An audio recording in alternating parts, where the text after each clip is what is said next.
Support WrestleTalk! Donate on Patreon. Does WWE fear All In? I'm Ollie Davis, this is Luke Owen, and this is a sort of a conspiracy theory.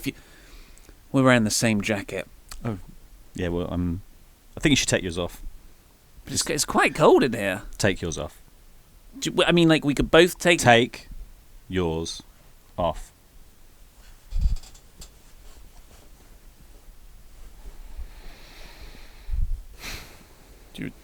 Do you want it? Yeah, I'll take it, thank you. Crack on, then.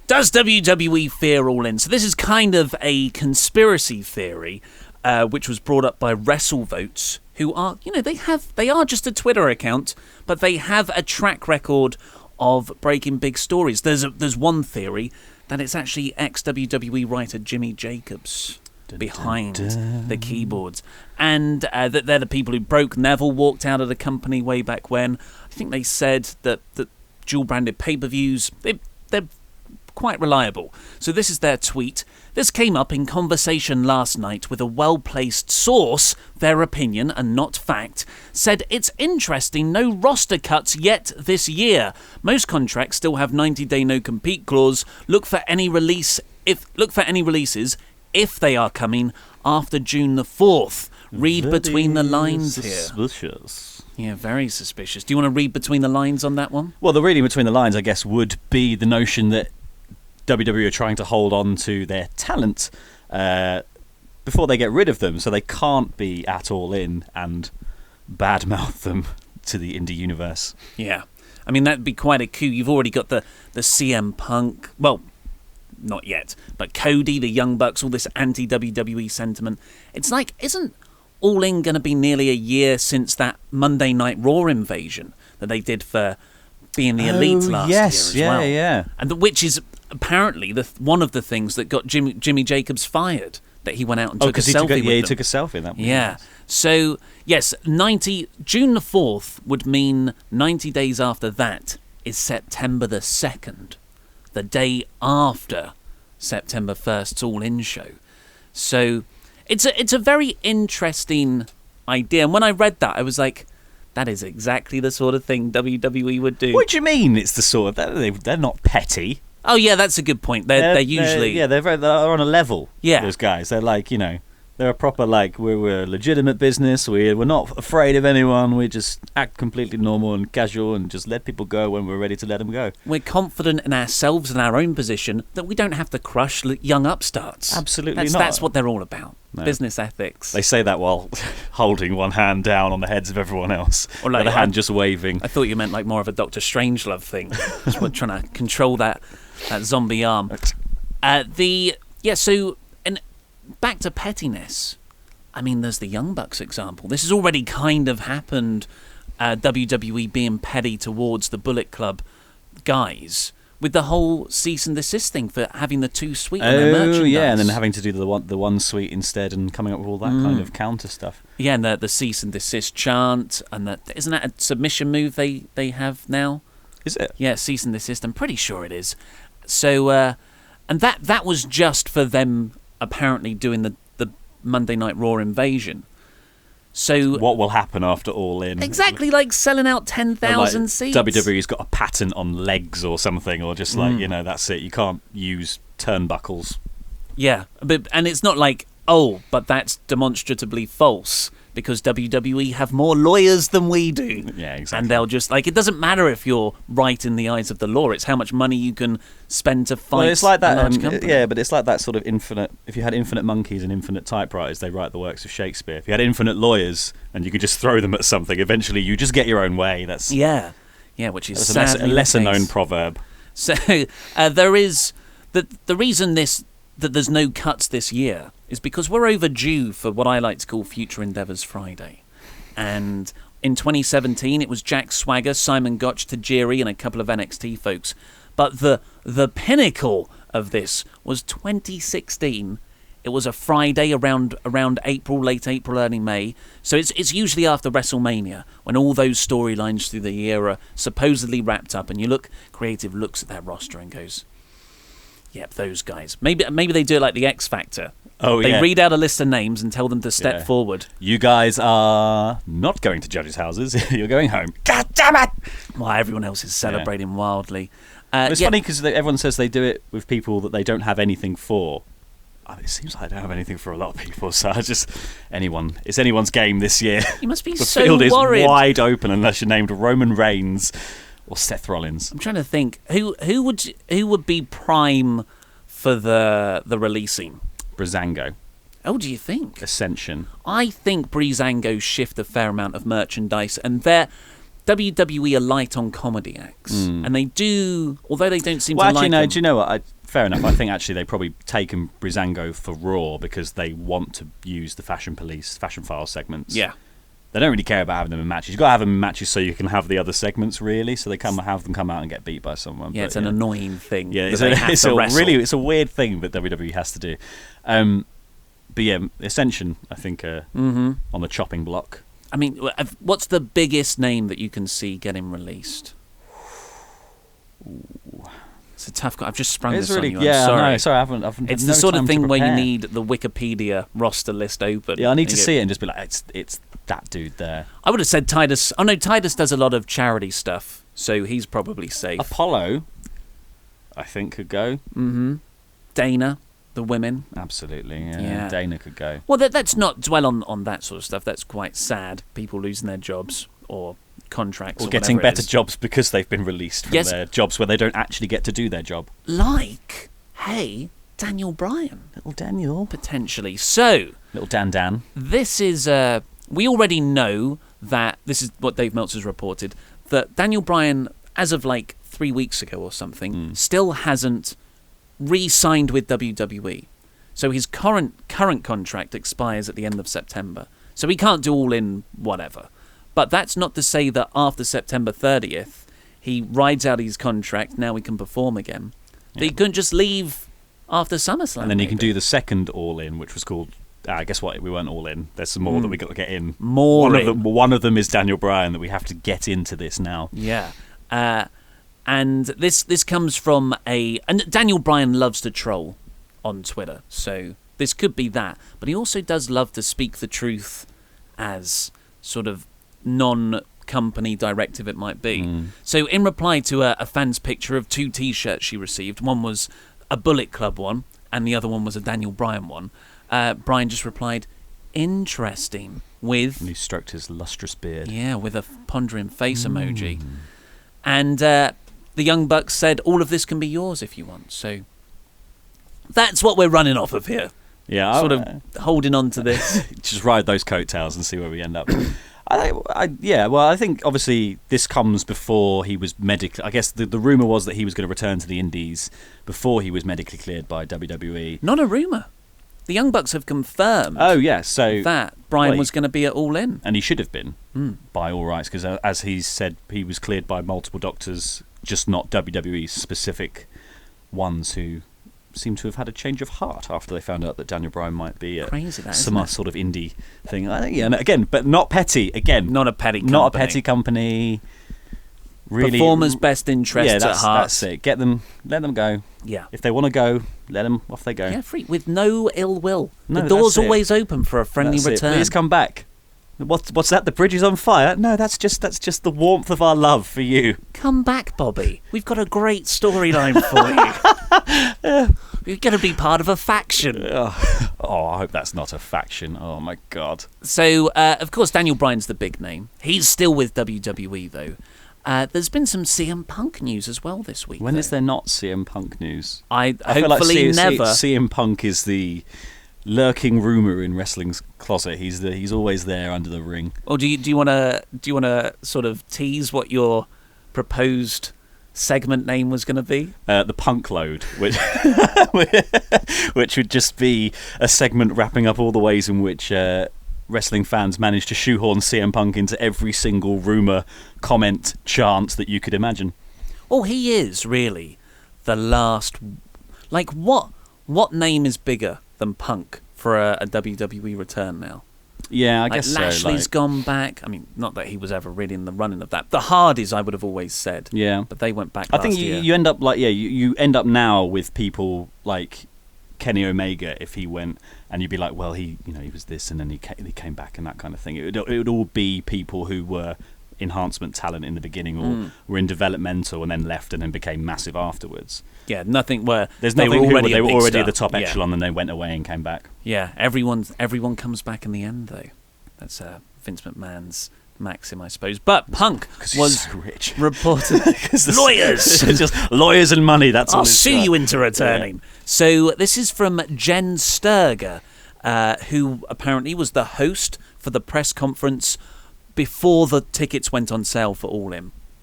So it was with Cody and Man and Nick Jackson of the Young Bucks. They did a little panel thing, and Jen Sturger was sort of emceeing it. And she told the Collider Body Slam podcast, if you got your tickets at face value for this event, I'm just saying it literally might be the best in the world. So there's one Punk. One tease. I will only say someone wearing sweatpants. Mm-hmm. That's another little clue. 2 Punks. And training for something. 3 Punks. Walked into the back of a building, not just in the building that the press conference was in. 4 little punks. 4 little punks there. Punk load. The training for something is most definitely the UFC fight in a couple of weeks' time against Mike Jackson. Yeah, which I'm sure he'll have a go at. He'll do really well, just like he did last time. He's following his dream, man. No, it's nice. Yeah, it is nice. I thought their little did you watch the UFC documentary series they did before he had the fight? The last one. Yeah. It was really good. Yeah. Well, he comes across as so genuine.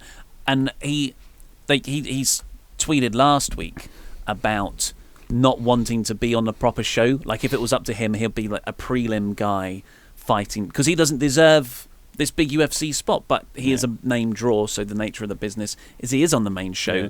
I think also because it's embarrassing for him to be like, here's CM Punk, and they play his music, and he comes out with all the fanfare, and then he gets punched in the face. Or choked. Yeah. But yeah, he seems quite genuine about it. So I love CM Punk anyway.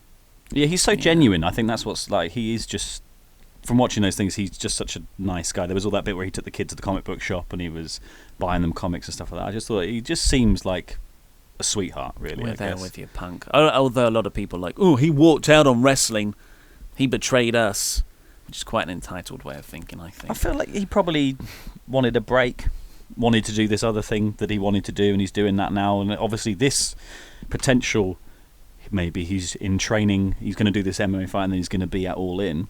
This might be his way back in. 4 years. Over 4 years it's been since he wrestled. It's a bit of ring rust to work off, isn't it? It's insane. But then he is in incredible shape from having training UFC. So Sturger wraps up this talking point with what better way if you were going to make your return to wrestling than the biggest indie show ever. Absolutely, yeah. I mean, it's perfect fodder for Punk as well, and his wrestling character and persona to come back on the kind of indie scene and be allowed to say whatever he wants. I bet if Punk does appear, all of a sudden WWE would start making some sly digs. Have you heard the theory that Brock Lesnar's Universal title run is just to beat Punk's one? Oh, is it? There's a lot of rumours about all their title. Coincidence. There's a lot of rumours about their title run, sort of people beating everyone's records because we like to wipe them from the face of history. So, again, not a petty company. They're totally fine. They're happy for the success. Yeah, but it's more about the accolade for the new person than the wiping the old person from history. It's getting people over the back of the. It's what the business is all about. Paying it forward. So, does WWE fear All In? What do you think? Hell yeah. The Ring of Honor shows. Was Ring of Honor last November, Survivor Series weekend, and then all of a sudden. Right, Ring of Honor had a few New Japan guys on, and then NXT announced they run in literally across the road, and all of a sudden Shawn Michaels is guest referee for a match, and Ring of Honor are like, crap, we've got Kenny Omega, and it was just like they have definitely got their eyes on things. They're playing off each other. Yeah, so yes. But then they've also got a relationship to some degree, don't they, with archives and things like that. So it's a weird one. Is it friendly competition? Is it competition in the way that WWE does competition? Yeah, I think With an Ring of army Honor have army to of work with lawyers, them. yeah, Although exactly. technically, Ring of Honor is a bigger company than WWE. That always boggles my mind that the Ring of Honor owners, Sinclair, are huge. And they technically own Ring of Honor, but they just don't allocate near as many resources as WWE. Well, it's not their whole jam, is it, I guess? So That's it, yeah. Well, should we get on with some crap gimmicks? So it's crap gimmicks time. You obviously you're very familiar with this concept. Absolutely, but for the viewers at home that may not, and the podcast listeners who may not have seen this before, please explain what it is and how it works. I'll explain it for you, Luke, even though you usually explain what it is. I'll do it for you. Do it for me. I'll take it off you for Thanks, the man. change. So the idea is that you, the Swaft Nation, will send in bad wrestling gimmicks. So ideally we're looking for stuff that can kill careers but kind of turn them into a lovable babyface. I'm thinking 3-man band, you know how they got over, or just stuff that you would see in the mid-90s where it is a profession and that's the gimmick. So you're a tax collector.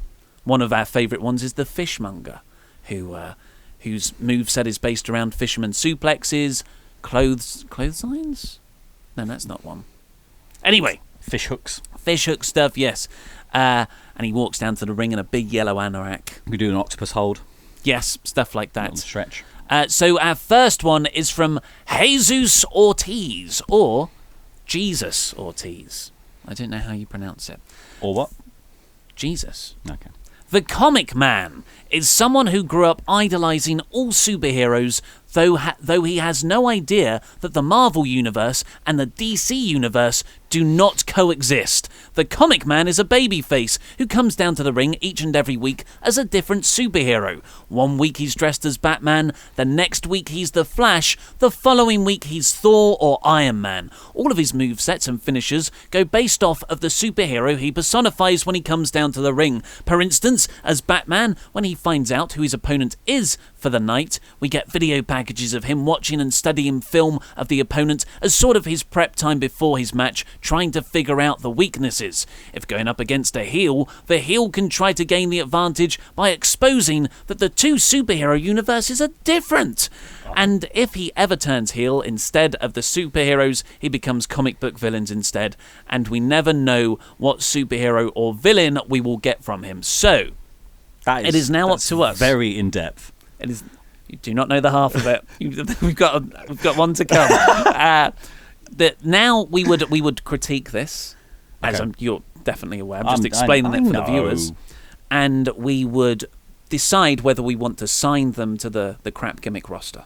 Okay. Offer them a developmental contract or something. So, what's your thoughts on Comic Man? Things I love about Comic Man. One, he comes down as a different person every week, and this I think plays into sort of Rey Mysterio used to do a lot of comic book characters. So did Finn Balor back in Japan. In the indie days, he used to do a lot of coming in as comic book characters. And obviously you can play on the sort of hurricane You were vibes. hoping more would come I was to hoping your more. mind. I was sort of going, who else does comic book characters? Sasha Banks does a few comic book yeah, characters, she's- actually. She's just Wonder Woman. Someone else. She just Wonder Woman's it out every now and again. Yeah, I guess so. I thought that was going to be her pay-per-view outfit, because I've got a history with Wonder Woman. So I get excited when I see that outfit on anyone, and it I thought that would just be a special occasion thing, but now she just busts it out on Raw. Yeah, it's not special anymore. So you like the fact that it's a different person. What about the DC and Marvel confusion here? I think you need to make it more confusing. Let's have them half of each character. Let's mix it up. Let's have Spider-Batman. I think the trap you're falling into here, Luke, is you don't want to offend the person who sent this in. No, I just think I don't think it's good. Why not? Come on then. I just think the Marvel. I like the idea of a superhero, a naff superhero crap gimmick thing. That's the Hurricane, though. Yeah, Yeah. It's the Hurricane. I like the Hurricane. But the Marvel and DC Universe thing, that's kind of a good hook. But is that enough to base a character around? And the idea of coming out every week as a different superhero, You got to remember, this is a potential touring promotion. Yeah, I feel bad about the poor little seamstresses who are having to. This is an enormous amount of investment. And seamsters, I guess. Yeah. To not be gender specific. Seam people. The seam people. And it seems like a lot of legwork. The whole Batman thing where he's studying them. Could he not just have a yellow utility belt that pops? See, it's just too much. I'd just come out as Superman every week as well, and then you're indestructible. Mm-hmm. And then you win. Yeah, I mean that's what other. That's okay, isn't it? Because that's a crap gimmick. That you would ruin other wrestlers who would have to buy in and kayfabe. You just no-sell your strength, literally everything as well. Like, yeah. So I'm gonna decline on the Comic Man. Do you want to? No, I'll decline as well. Sorry, Jesus. But from Joel Bevan, who is so proud of this suggestion, he's emailed me twice. See? Yeah. I've never written to you guys before, although I love watching both you boys ramble from the very start. You're welcome, Joel, OG. for my great work so far. I'm a huge fan, and I'd love for you guys to read all the content of this email, for I have put a lot of effort into creating multiple crap gimmick characters to have a crap gimmick feud. I hope you both find this amusing. So I think this is the in-depth one, isn't it? I feel like that was an in-depth setup for an in-depth. Yeah. That was tame. Was it? The comic? Yeah, people get into this, and rightly so. It's fun. It's a great idea. So we don't usually get. This is not just one character. This is two factions. My God. And then their fantasy booking feud. Love it. This is. I'm going to have a sip of water before I start this. From looking at it, you need it. The Gluten 3 versus BLT. You had a BLT for lunch. I did indeed. Hashtag Are you already vegan diet. 90%. 90%. Because, like, what's that? Like, it's bread, that's Yeah. vegan, and, like, lettuce and tomato and stuff. Yeah. And it's only the bacon, actually. Well, did you know that your body is 70% vegan? Because a lot of it's water. Well, there you go. Yeah. And then the other bit is meat. Yeah, well, that's incredible. So Yeah, I'm so- 70% vegan. I don't know. If someone was to consume I know me. science is my new thing, but That's it's science. yeah. Can't argue with it. I'm not sure it's 70%, but quite a lot of water. It's like, isn't it like the Earth is 70% vegan?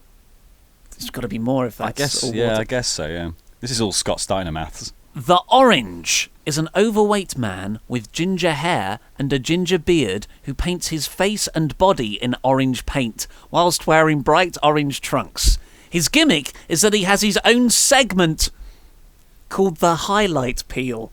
There's a double whammy there. He is the leader of the faction The Gluten 3. Gluten 3. But he only ever speaks to conclude V. Egan's promos by saying his catchphrase juicy or other juice related puns. V. Egan, I like the fact that those puns haven't been written, just other miscellaneous juice puns. because the first one isn't even really a pun, right? It's like all those comic book characters who do wrestling stuff. V. Egan, dressed like a stereotypical hippie, is the talker of the group and preaches promos about how the audience are a disgrace for eating burgers and how the negative vibe in the room and how they are killing her high. Sweet. So straight up hippie stuff, but a hippie heel. So I feel like JBL would be into this. So the vegans here, the Gluten 3, are definitely the heels. They're the heels. Mm-hmm. Responsible eating. Who's the third in the gluten? Well, I need to know. Teresa Green is a tall female with dyed green hair wearing an all-brown costume to resemble a tree as much as possible and remain silent throughout all the Orange's segments, with her only purpose to sway like a tree in the background of promos. Uh-huh. I mean, should we just, because that's the Gluten 3 out the way, Okay, should we let's stop unpack that? Because that's a lot to get through. Excuse already. me. Things I'm interested in this faction is vegans might be gluten free. Then there's a tree, and then there's an orange. It's a mixed bag. It's like, I'm getting the idea that BLT, and we haven't got there yet, and I don't want to spoil it, but I think they might be a sandwich, and that is a sandwich that goes together as a team. Trees, you get orange trees, right? Yeah, you do. Hippies like trees, but do hippies famously like, or like, there's no connection. Like, some of these things are not like the others here. It is. I feel like and this is why I like how bad it is, because this is a crap gimmick thing. I like how they've maybe written down a load of ideas, just pun-based names. Yes. And then worked backwards from that. I think V. Egan and Teresa Green came first, and I think the orange was... He ran out of ideas. I don't know. I think... Or has the orange just come off the highlight peel pun? I think what happened is... this is Joel, I think, isn't it? Yes. Yeah, so Joel he's got a lot of ideas for little bits of characters, and he thought, that isn't enough. I can't send him one just called the orange, and he's got a highlight peel, but I can't flesh out that gimmick anymore. I'm gonna make... That's good. I'm gonna make it a secret pun a faction, and then but that's not enough either, so I'm gonna get another faction. Should we move on to BLT? Please do. I need to know. Eventually, another faction rises due to being fed up of the Gluten 3's annoying promos, called the BLT, consisting of bacon, lettuce and tomato, and a tag team. Oh my god! And have you read this? Oh, I've just seen it. And a tag team called Bread. Bryan and Ed. Bryan and Ed. If ever, I mean, like, because Neville was a name that never quite transferred over. Like, they overseas, they probably thought Neville was quite a cool name, but when you hear it here, you're like, I mean, you should have said Adrian Neville was fine. Neville sounds a bit dorky. Yeah, but Neville sounds a bit dorky. Bryan and Ed. Bread. I didn't see that coming. I thought BLT would just be the three people. And now, making their way to the ring, Bread, Bryan and Ed. Like maybe chomping on baguettes like the New Day do pancakes. Maybe. Just flinging out bits of Hovis. This is in the running. But also, one of my all-time favourites. Other facts about this. They're getting in a feud about being anti-vegan, right? So the other guys are vegan, and they're bored of them being vegan. Lettuce and tomato are vegan. Yeah, but they're good buddies with bacon. Like, they're inseparable. It's BLT, man. So they're like, well, were you saying all this stuff, and we've got a friend called Bacon. Like, we should be on your side more than anything, but the way you are going about it, V. Egan. And you, Teresa. Yeah, like just swaying. Damn what are you doing? Teresa. Swaying in the background. It's almost like you're not needed in this faction. What do you contribute? You were just making up the three. Wait of a the gluten 3. So just to paint the picture here, because I feel like there's so much going on, it's hard to keep track. The orange is a big, rotund guy, purely based on the shape of an orange, I suppose. And then you've got two ladies. Yep. But BLT, I don't know the genders or shapes of bacon, lettuce, and tomato, but you've got to tag two guys in a tag team here. This is going to have to go into gender. The rivalry concludes. I didn't even know it had started. The other faction just debuted. The rivalry concludes at Great Balls of Crap on a segment of the highlight peel when lettuce and tomato turn on bacon and bread to join the gluten-free. I told you! Oh no! This allows the orange to hit his finisher, the vitamin CDT. Wow. V. Egan to hit her finisher, the VDT, and Teresa Green to hit her finisher. I used to have a VDT. It's cleared up now. The Tree DT. The Tree DT. The three of them then pick Bacon up again to hit their group finisher, the Gluten 3DT. After this, Bread goes stale, and Bacon is pushed as a singles star as he and his finisher, the Hangover Cure, is massively over with the fans as everyone loves Bacon, apart from Luke. Do you not like Bacon? No, I'm 90% vegan. Vegan. I'm 90% vegan. But that 10%. The other 10% is orange. Right. I feel like the orange should have also done, like, if we're going to say this is a rotund person, I want to see them do, like, the sort of squash move. Squash matches. Squash matches. Yeah. Brilliant. That I think they do, like, the sort of Yokozuna. Yes, that would be perfect. But I'm. That's my description of the move because I can't remember what it's called. Sitting on someone. Just Joel. I think you should have spent a bit more time, as Luke pointed out, on other juice-related puns because squash matches, that's staring you right in the face there. So, okay, so we have a total of 8 people. I assume they come as a package because they're only going to join the promotion if they can have this. BLTs typically come in packages. Yeah. If they that's where I got mine. To have this feud and storyline. What are you thinking? I mean, it needs some work. Does it though, or is it completely fully formed? Is it? I feel like if you take away anything, I feel like it's one of those things. It's going to expose other parts. It could get over because it's so nonsensical. Well, I'm like, because I get bacon, lettuce, and tomato being a thing.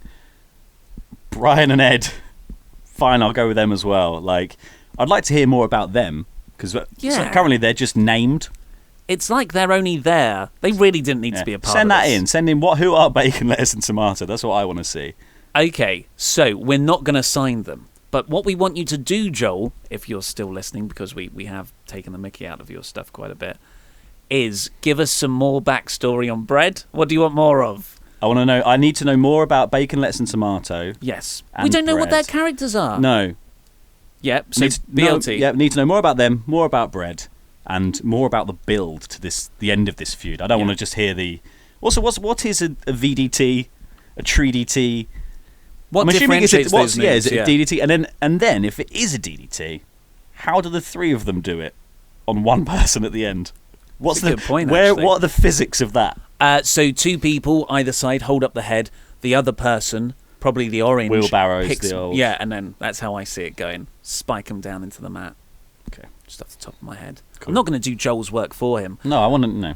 So yes, we want backstories on B, L, and T, and bread, and some more orange puns. And then we'll think about it. And we'll reconsider. It's the mailbag time now. You've all sent in some questions. I had to. Usually you do this. Like collate all the questions, but you just told me to do it. Yeah. So I did it. But before that, we've got one from Mayor of Painesville, Dan. Just to remind, just purely the viewers, not yourself, because you know who Dan is totally. He's always the bridesmaid. He always just comes so close to winning, but never wins stuff.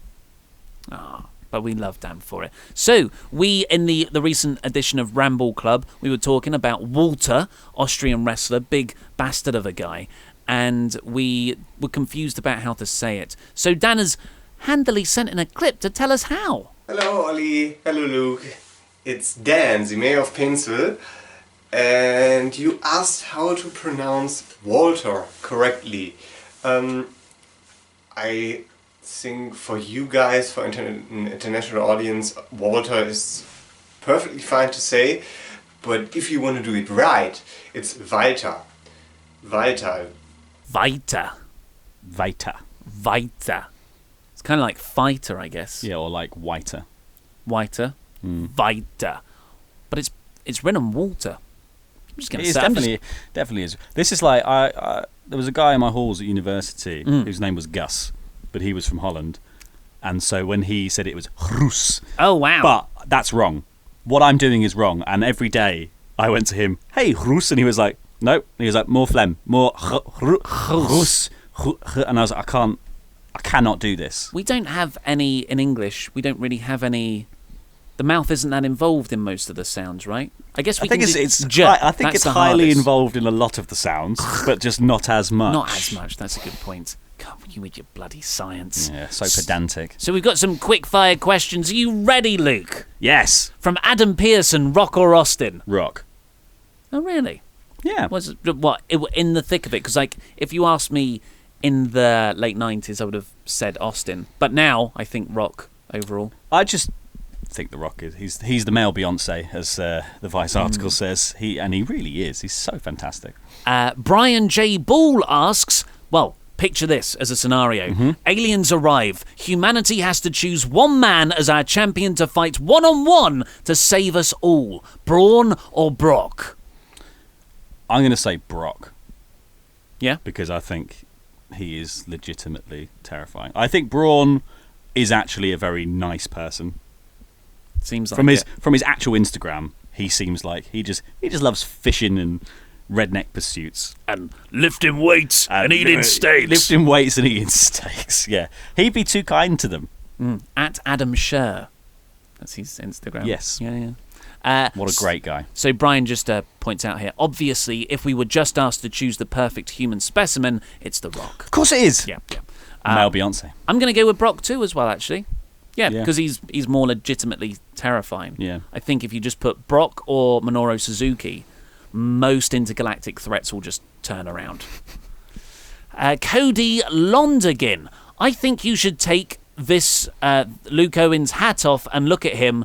That's not Luke Ollie. Look behind. Oh, we're running out of time. We need to just. What's the next one? Okay. What's the next one? So from hashtag FBPE Papinator, who has the nicest forehead in WWE?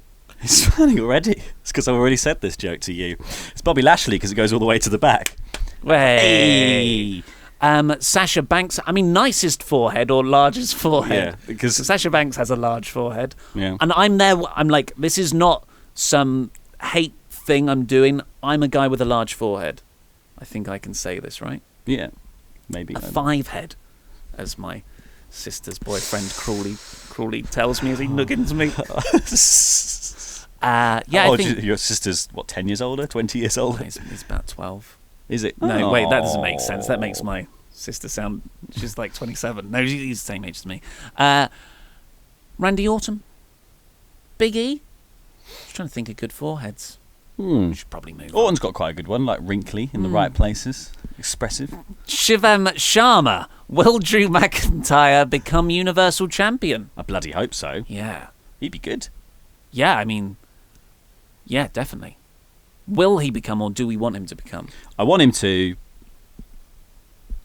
Maybe definitely a WWE champion on SmackDown, without a doubt. Yes, I think he's. But then I think also, but then all the rumours were, Vince has sort of handpicked Drew as he thinks you're the guy. And if that's true, he could be the guy. Yeah, I mean, him being in a tag team with Ziggler at the moment doesn't preclude to suddenly becoming the guy, because I feel like they don't like Dolph Ziggler enough. But a heel Drew versus a babyface Roman Reigns, I could definitely see that getting Vince going. Hominy. Yes. 2 big guys. Ryan Hensley. Who do you think is getting released, presumably after June 4th? We've kind of already answered this, I guess. Yeah. Ascension by Felicia. I'm going to say Alicia Fox. She's been with the company forever. Yeah, but but then is she on all the shows that I don't watch? Like, she's been injured a lot recently. Is she in like Divas and Bellas and?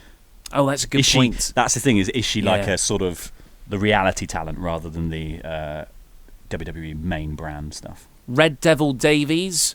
Do you think we will ever see Neville wrestle again in WWE? Yes. Oh, really? Oh, what, like ever being in 5 years' time? Ever being forever. End... I'm not saying like by the end of this year. I think eventually. Yeah. But they all come back. Yeah. I would say, I agree with you. When's Neville's no compete up? Well, apparently the last rumour thing was from PW Insider, and they said he's just sitting at home waiting for his contract to run out. Natch. Yeah. But like sometimes WWE can freeze the contract if you're not performing. So it could be like a long time. I don't know. But I don't think he's going to appear again in WWE until he leaves and comes back. He's definitely going to appear somewhere else and then come back first. I don't think it's going to be like he comes back to WWE straight off. Because they have miffed him off completely. Miffed him proper. Miffed him proper good. King Kobo. This is A timely one. It's the internet question that's sweeping the globe. Laurel or Yanni? Yanni. I heard Laurel. I've heard Laurel a couple of times. When I played it earlier, you genuinely heard Yanni. I heard Yanni earlier. But when we played it. What are you saying now? I'm saying Laurel. Yanni. I'm hearing Yanni. No, are you actually though? Yeah. I don't. So what are you saying? Say it again. I'm saying Laurel. Yanni. Okay, so if I do this is me saying Stan Laurel and Oliver Hardy. Mm-hmm. If I do this, I'm saying Yanni. Okay. Right. Laurel. Yanni. Laurel. Yanni. Laurel. Yanni. Okay, you say Yanni or Laurel. Okay. Luke, what are you hearing? I'm hearing something else. What's that sound? Sounds like a muffled cry for help. I'm hearing Laurel. Just leave it. Just weird. Just leave it. It's probably just it's an old building. There's pigeons in the other room. Haunted. And Liam Architect's intern Jono. What a name. Hi Ollie and Luke. He's put Luke in sort of like. Is that from Twitter? Liam Architect's intern. Mm-hmm. That's from Twitter, yeah. Catchy branding. And he says, remember when there was an imposter Kane? Do I ever? Remember when there was an imposter Undertaker? Sure do. Yeah, what is it with wrestling and imposters? No idea. It's just lazy storytelling sometimes, isn't it? Yeah, it is definitely just lazy storytelling. And Wonderheart. But it is quite a good way to just introduce people. What successful one? So Kane, Glenn Jacobs, was originally fake Diesel, was he not? Yeah. Yeah, so that worked out well for him. He had to, of course, drop that gimmick eventually and find his own feet. Yeah, as Isaac Yankem. God, I wish. Wonderheart. I'll have to do that. That's a really hard thing to replicate, I imagine. Who is the better heel? I put this in here because we were talking about it earlier. Cody Rhodes or Tommaso Ciampa? You love Ciampa as a heel. It's so hard because they're so different. Yeah. Like Rhodes is the cocky money man, like gets in everyone's face, and Ciampa is just hatred given form. He's just he is black he's heart, just he's just molded. Oh, I don't know. I think Ciampa, because Ciampa doesn't have to talk to be a heel. Like and when he does, he's also really good. But he's getting booze just for coming out. Like, and I think actually the thing is, Cody, people love Cody, and obviously his heel work and stuff like that is good, but people still love him. People genuinely have transferred from loving Ciampa to genuinely hating him. That's a really interesting point, because everyone kind of buys into it with Cody. Like, when you're performing, we boo you, ha ha ha. But when you're like doing all the media rounds, well done, oh, that's super humble, you did it. And he's been a babyface in the interviews as well. Ciampa is always a heel on Twitter all the time, and it's just got such an intensity about him. Weirdly, both men, I thought, stepped up their game when they bleached their hair blonde. So Cody last year in Ring of Honor, and Tommaso Ciampa in Ring of Honor in 2011. Like they didn't have bleached blonde hair, then they did it, and they stepped up a level. That's the magic. That's how Nick Carter became the lead Backstreet Boy. Is it really? No. Graphics Flam just asks, who really is Luke Owen? It's probably a joke on the old Byron Saxton. I'm not really sure about that. Vince asks, what are your thoughts on the current NXT product, and are you enjoying it? I don't really watch that much NXT apart from when you watch it. I watch the takeovers and I love them. But you said you've fallen out with Johnny Gargano a tad. It's more, I think I'm bored of the storyline now. I was hoping that they would move him on from the Ciampa thing. However, the Ciampa thing still manages to be really engaging, so I can see why they're making him do it again and again and again and again. I would just like to see him do different matches, because he's clearly so talented. They've had stonkers of matches. He's had really good ones with Almas. Like, I don't know, he could just kind of do whatever he wants, and it would be, there's so many good people on that roster that you could see him face against if they're keeping him in NXT. I mean, I can't really give an opinion because I'm not up to date with all the But it's really hard to then go, oh, it's really stagnant. Yeah. Because it's still fantastic. It's one of those things, it's like, I could happily watch Gargano and Ciampa forever. Yeah, the expectation levels are much higher on NXT than a Raw. And then or I think the rest of SmackDown. the products, I think they've got some really strong people. Love Adam Cole. Think he's amazing. I want to see the Undisputed. Adam Cole, Baby. Sorry, yeah, Bay. Thank you. Bay, not Bay face. Heel face. Heel faced Adam Cole, Bay. What I like in wrestling is when you've got a really hot feud and you have like a match, maybe 2 matches max, and then they go and face someone else. But these two hate each other so much they come back to each other Later on, 3 months down the yeah. line, and it keeps things fresh a lot. But yeah, if is that kind of what's happening with would you prefer if Gargano and Ciampa went away and then collided? Yeah, well, that's a few months down the line. Ciampa's not really doing anything that's not facing Gargano. He had a match against Cassius Ohno a couple of weeks ago, but that was for Gargano's honour, essentially, after he jumped him and put him in a neck brace. So yeah, it would just be nice to see them diverge for a bit, and then let's come back together. Let's come back together on the main roster, maybe, with these two, because they're so damn good. And finally, from Rote Killer Gurky, we have, does Luke Owen have a new haircut? He looks different. It's the cod liver oil. We've explained this. What even is this question? Well, that's all we've got time for in today's show. Thank you very much for watching. Click the videos that have just appeared on our laps to catch up with the latest WrestleTalk news. Subscribe. Yada yada. I've been Ollie Davis. You've been Luke Owen. I have been Luke Owen. I'll continue to be Luke Owen. Rambling. Cool, good show, man. Yeah, that was great. Yeah, nice. Well, you going to have a nice weekend? Yeah, I'm going to have a nice weekend. Yeah, I'm going on a little stag do. Stag do with the lads.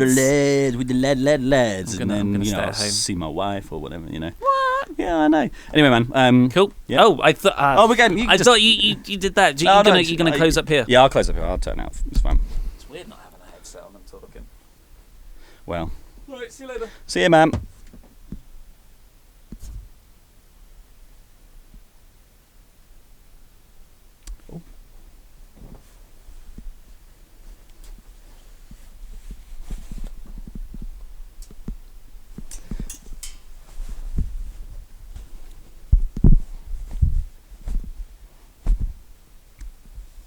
This will do nicely.